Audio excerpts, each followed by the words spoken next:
अरब की एक औरत का वाकया।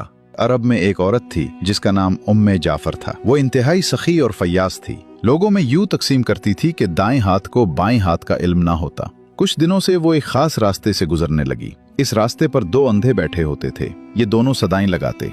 एक अंधा कहता था, इलाही मुझे अपने फजलो करम से रोजी अता फरमा। दूसरा अंधा सदा लगाता, या रब मुझे उम्मे जाफर का बचा हुआ अता कर।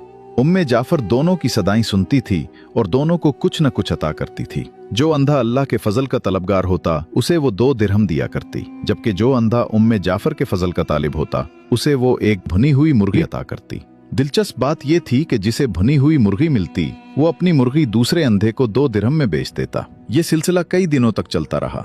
एक दिन उम्मे जाफर उस अंधे के पास आई जो उससे कहा करता था, या रब मुझे उम्मे जाफर का बचा हुआ अता कर। उम्मे जाफर ने उससे पूछा, क्या तुम्हें 100 दीनार मिले हैं? अंधा हैरान हो गया और बोला, नहीं, मुझे तो सिर्फ एक भुनी हुई मुर्गी मिलती थी जिसे मैं 2 दिरहम में बेच देता था। उम्मे जाफर ने कहा, जो अंधा अल्लाह के फजल का सवाल करता था मैं उसे 2 दिरहम देती थी, लेकिन तुम्हें जो मुर्गी देती थी उसके अंदर 10 दीनार डाल दिया करती थी। ये सुनकर अंधे ने अपना सर पीट लिया और चीखने लगा, हाय मेरी कमबख्ती, काश मैं ऐसा ना करता, मैं तो मारा गया।